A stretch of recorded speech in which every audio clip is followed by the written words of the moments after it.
Okay, and I'm back and we're recording it. Oh, there was one thing. There's something I thought of during the break that I wanted to make sure to let you guys know about and completely. About the videos. So just like in previous semesters, my plan is to these videos, I will upload them to the Microsoft Stream channel for this course. Also, I will go ahead and also upload them to YouTube as well, to my YouTube channel. So you can gain access to the videos through either of those sites, whichever one works better for you to be able to watch this stuff. I don't know which one's better or whatnot. So, okay. All right. So back to what we were talking about. So let's go ahead and get into the meat of this stuff, of fun database things, right? Okay. Now, what we're going to talk about in this set of slides, and my plan is to have this set, we're going to get about halfway through this, and what we'll do is we'll do the other half tomorrow morning, and then also do the lecture 3 slides that I'll upload in just a moment whenever we're done here this afternoon. Okay. All right. So for this set, for the introduction to what is a database, like why do we even have databases? What do we use databases for? You know, it's like what is it? Like, I'm sure some of you have probably accessed IMDb before, the Internet Movie Database. You know, basically, by the way, anytime that you see the letters DB in something, it probably stands for database. Okay. So IMDb, Internet Movie Database, that keeps track of all kinds of stuff, right? Like like movies and actors and TV shows and all kinds of stuff like that, right? So why store it in a database instead of just, I don't know, storing it as an Excel spreadsheet or something, right? And we're going to see why. We're going to see why a database is a much more useful utility for these things. Okay. So some of the things that we'll talk about in this set of slides is what was the problem with the file-based approach. By the way, an Excel spreadsheet, as far as we're concerned, would be considered a file-based approach because it still stores that information in much more of a file structure than a database structure. And you'll see why. You'll understand why by the time this course is over, by the time we're done with this course. Okay. What is a database? What is a DBMS, a database management system? What are some of the functions that a DBMS has? You'll also learn what a database manager is. In fact, there are some companies, many companies, that will hire a person that their sole job is to manage the database, right?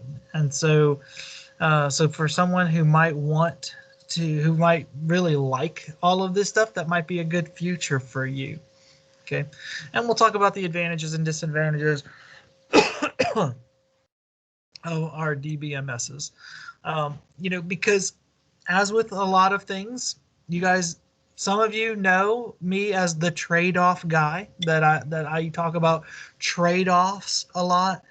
That just because something might have some things that are better than other solutions doesn't mean that it doesn't have some problems too.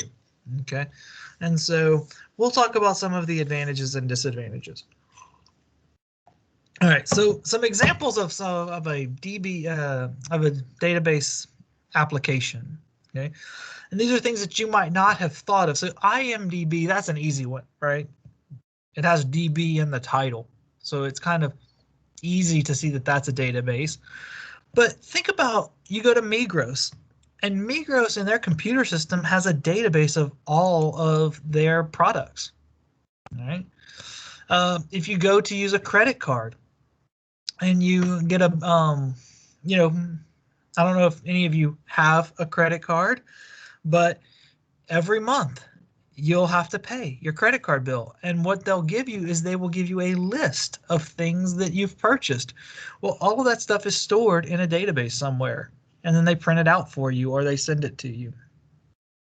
Yeah, using a travel agency like a Tatil Budur or what's another one?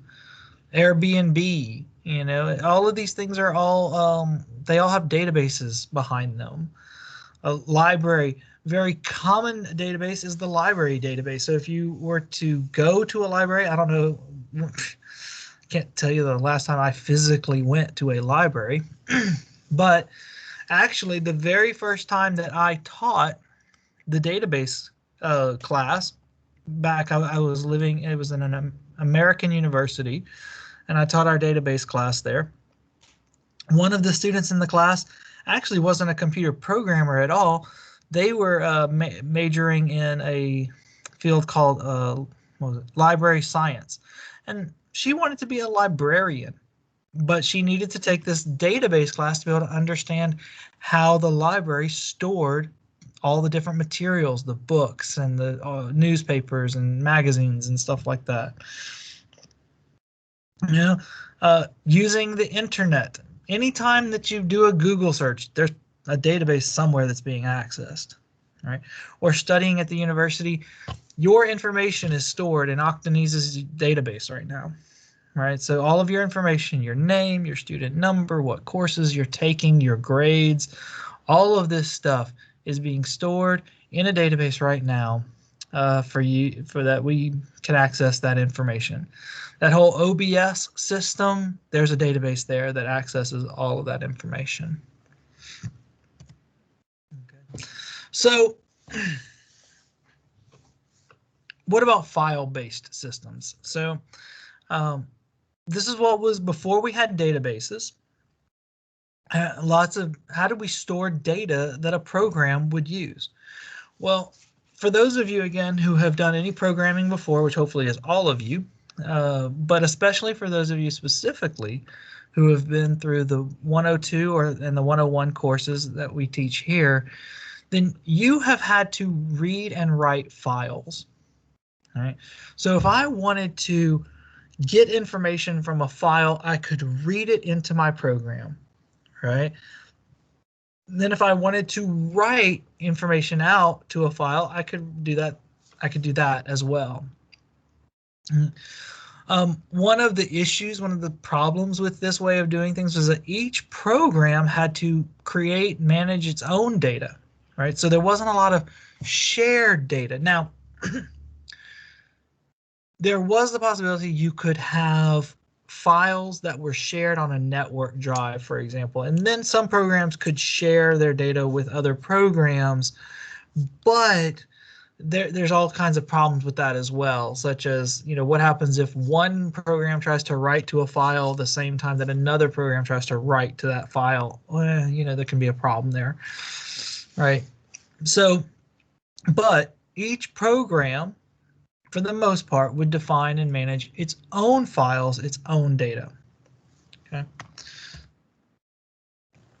So let's imagine that we might have something like this, where you might have some different information where each one of these, so this page and this next page, both represent a set of files. So this would be like 3 files here, and this would be like another 3 files here.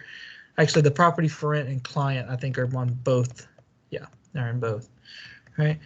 And the way we might, it looks like a spreadsheet, but the way we might store this, we might do what's called, comma separated values. If any of you have ever seen the extension CSV on a file, that's what's called a comma separated values file. And basically what it does is what happens is that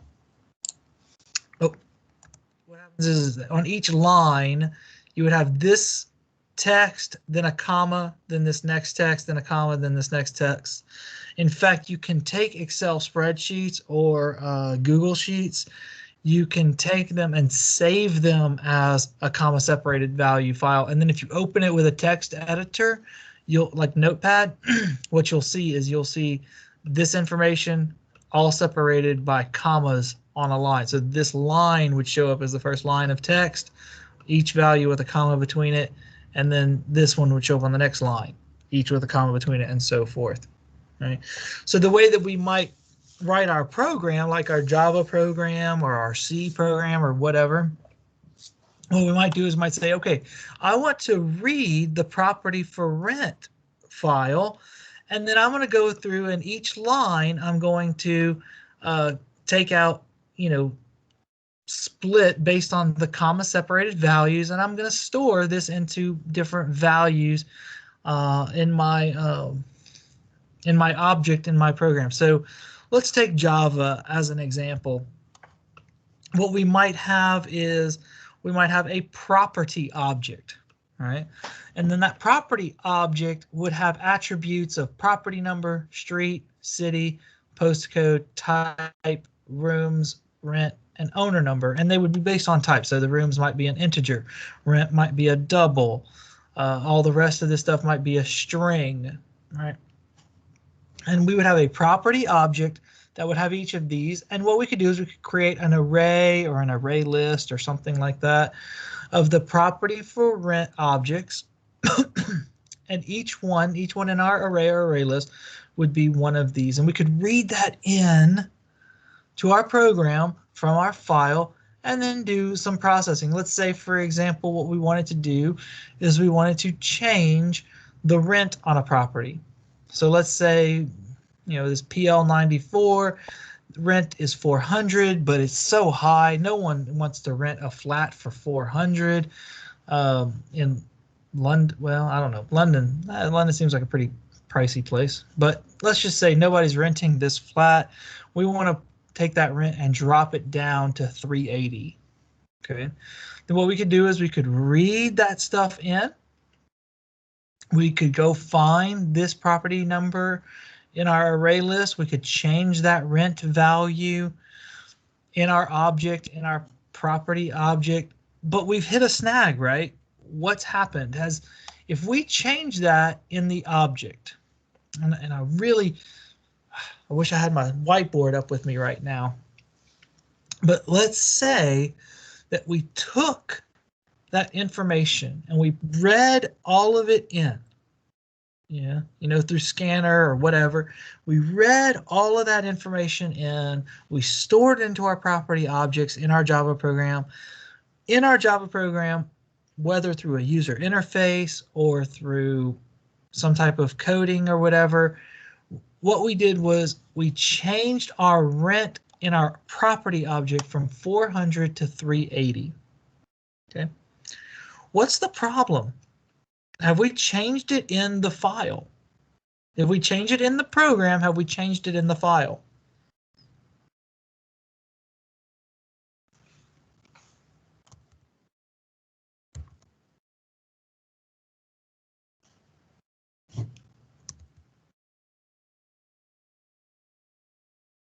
Anyone?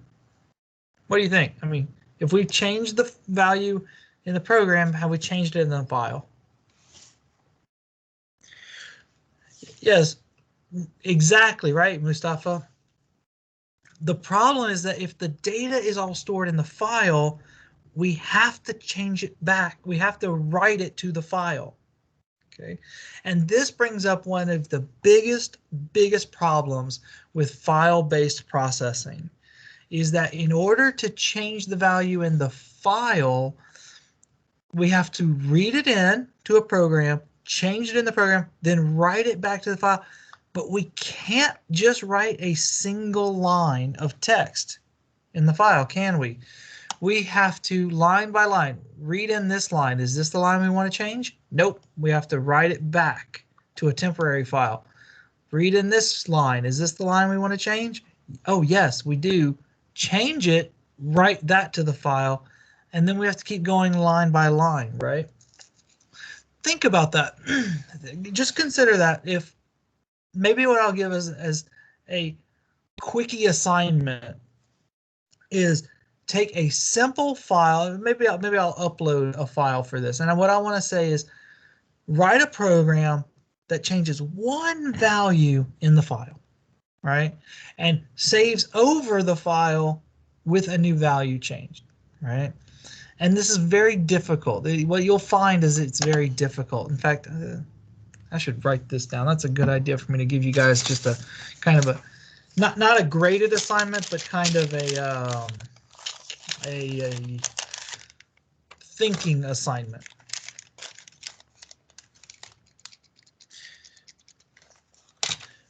Right.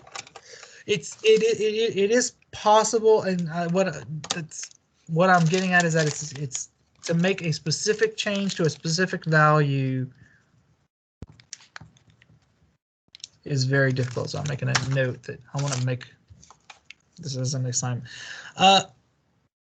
By the way, if anyone in this course, like if this is like like a graduate student from another department or something like that, if you don't know a programming language like C or Java, I need to know that. So message me privately. Don't comment on here. I don't want you saying that in the rest of the class.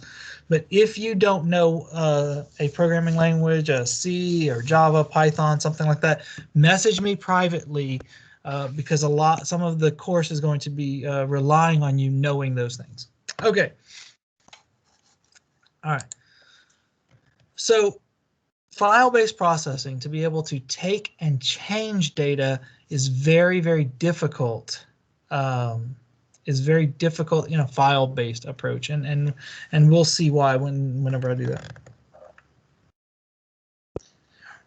Right, but Mehmet, Nelly, I think what I'm gonna do is give you guys a thinking assignment to see why that's not as easy with programming as it would be if we just opened the file ourselves, like, and did it using mouse clicks and stuff. All right.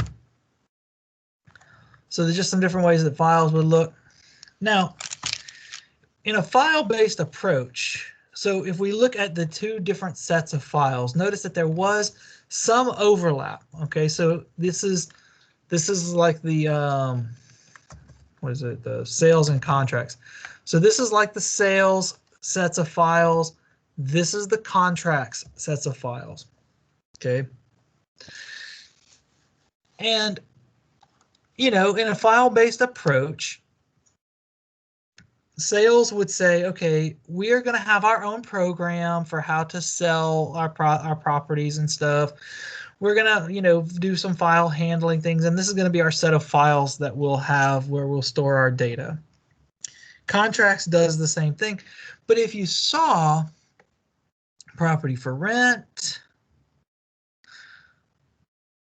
client, there's some overlap, right? There's a little bit of overlap of the types of things, some of the information that each wants to store. And yet they're both storing their files separately. Well, what happens if the sales file for a property for rent has a certain value for rent, but the same property in the contracts files has a different value for rent? Well, now we've got a problem, right? We've got some data corruption. You might call it data corruption. You might call it data inconsistency. That's a big problem, right? What we want there to be consistency. We want the property rent in one set of files to be the same as the property rent for that same property in another set of files. All right, and so, but with this file-based approach where each type of product, each type of program has its own set of files that it handles, we can end up with this data consistency problem. Okay. Now, what we could do is we could again have this network location, some network drive that has all these files in it. Like these days, you might think of it as like a Google Drive shared folder where both the sales and the contracts both share a file. But the problem could come in, what happens if what happens if one person on the contract system and one person on the sales system needs to edit or do something with the file at the same time as someone on the other side, right? And that could be a problem. It could end up with what might be called a race condition of who gets access to the file and who gets to do what they want to do. All right. Okay. All right. So some of the limitations. Now, again, each program maintains its own set of data, which means that we might have some data duplication. Right. Right. That's a lot of wasted space, potentially different values. Right, for the same information, right? And as far as the separation part is, there may be some useful piece of information that exists in the other side, in the other, like the contracts may need some data that exists in the sales data files, but they don't have access to it, right? Some other problems that may exist, data dependence, right? So the file structure is defined in the program code itself. Well, what happens if we want to add a new data item, right? Let's say for that property for rent, we might want to add number of rooms, or something like that.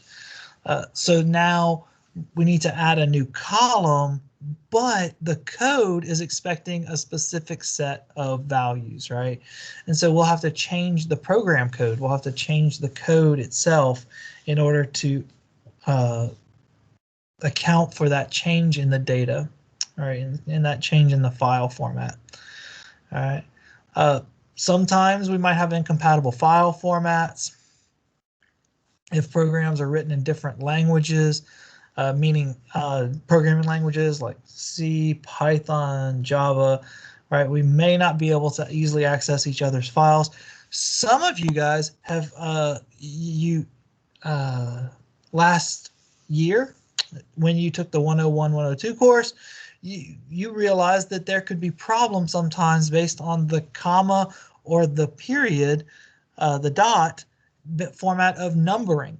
Right, that if I gave you a file that my program produced where, the value 1.2, right, was 1.2, but your program was expecting 1.2, right, that there could be a big problem, right, that your program might generate an error off of a file that my program produced, right, and so you could see that there would be problems in that format as well.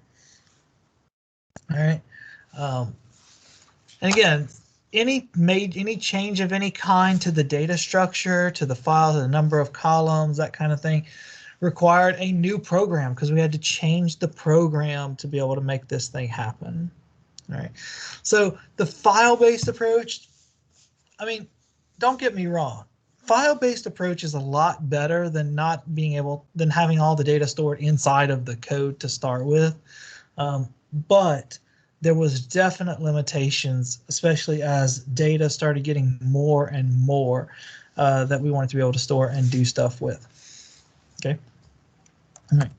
So our database approach came about because part of these problems, the definition of data was in the application programs. Right, and it needed to be stored separately, independently, right? And what about the access and manipulation of data? As we talked about, it would be very difficult to be able to change a specific item of data in a file through a program, through a Java or C program. What we needed to be able to say, I want this particular data, this particular value to be able to be changed quickly and easily, programmatically. Okay, one of the big things that we're talking about is being able to do this. The big word here is programmatically. Right? We wanted the code to be able to do it rather than some user having to go in to the file, open it up, change the value. All right. Say, for example, what if Migros is running a special and they want to take 10% off of all of their candy bars, right? Unfortunately, they're not, so don't go out and run out to Migros as soon as the class is over. All right.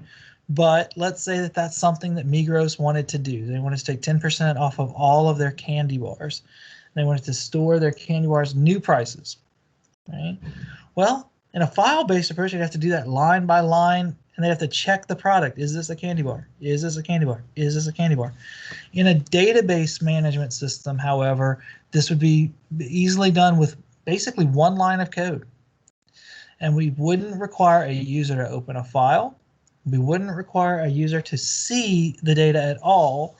They could write one line of code, one SQL query, and they could do the entire thing all at once. Okay, and you'll, within the next couple of weeks, you'll be able to know exactly how to do that. Okay. All right, so we'll have a couple more slides here and then we'll call it a day. All right, so what is a database?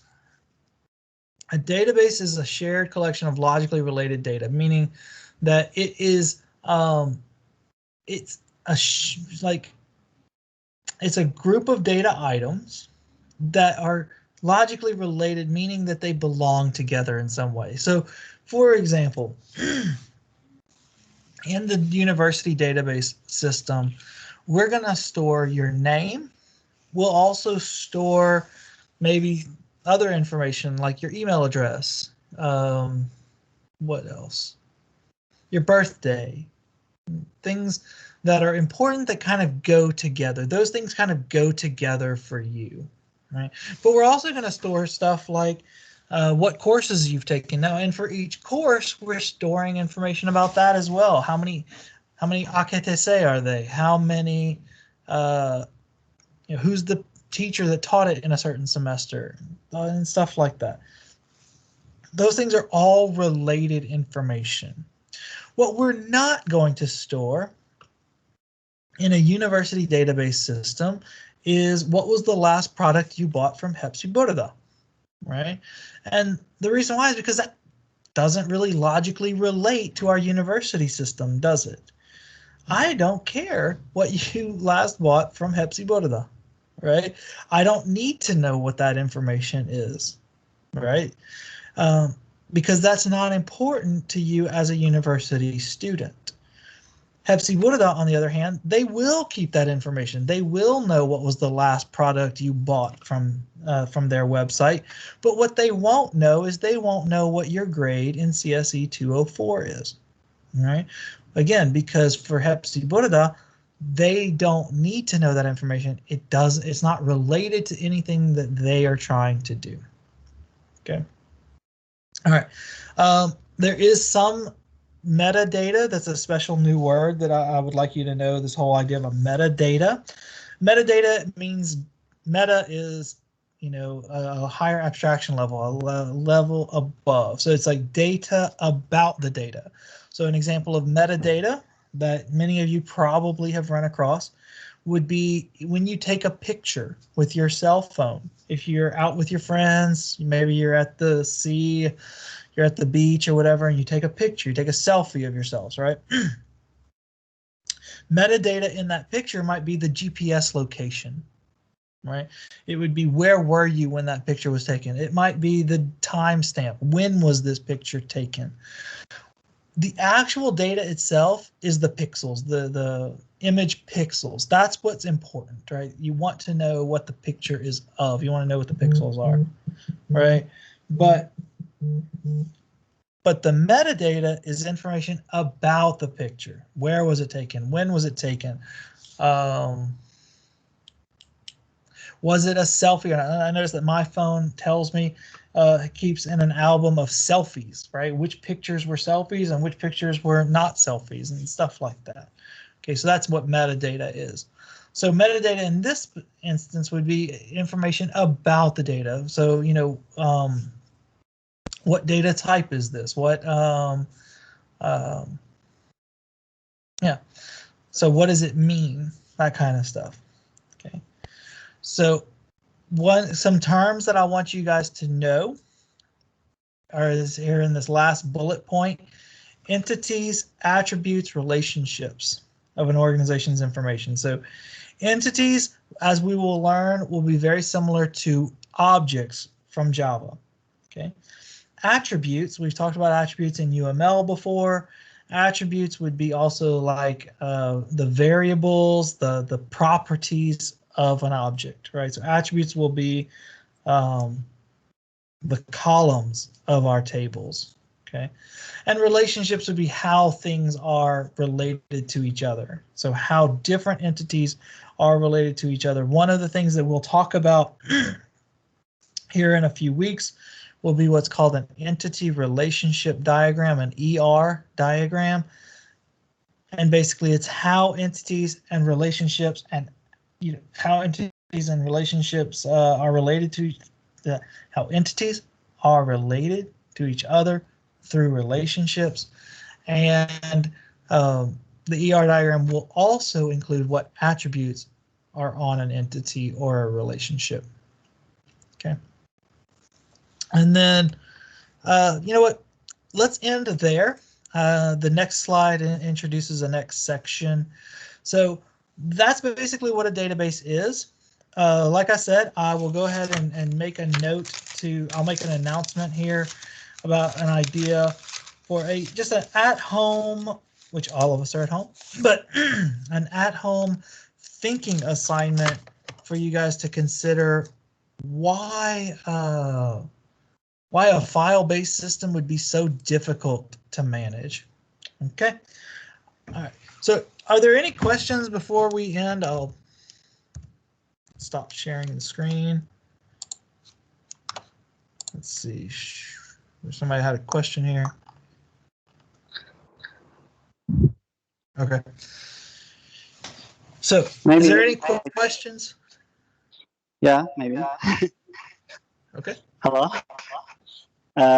What's your YouTube channel? What is that? I don't know. Oh, okay. I'll put a link to that. Let me make a note for that too. Yeah, it will be nice. And yeah, what I'll do is I'll make a playlist for this. Mm-hmm. But I think it will take too much time to upload all of these videos. I don't know. Yeah, what I've done in the semesters before is what I'll do is as soon as this is over, it saves it, but it only keeps it in the channel here on the Teams for like 30 days, I think, or 20 days, something like that. So what I do is I download the file and then I just immediately upload it to the Microsoft Stream and to the YouTube channel. Okay, that would be nice. One last question, Hocam. I should say that I just know a little bit about Python. So you said secretly send me the answer, but I'm from mathematics department, so no C, no Java. I'm sorry for that. Yeah, no problem. We can talk offline about that. Again, I don't want to I don't want to say anything in front of the other students, so that's fine. But okay. I mean, I'm assuming that probably means you're in some other background courses as well. But for this particular course, I don't require like everyone needs to know Java. It just so happens that Java is what we teach in our 101, 102 courses here. But if you have some Python experience or some other language experience, then that should be fine. Okay. Okay. Thank you. Sure, no problem. Any other questions or comments from anybody else?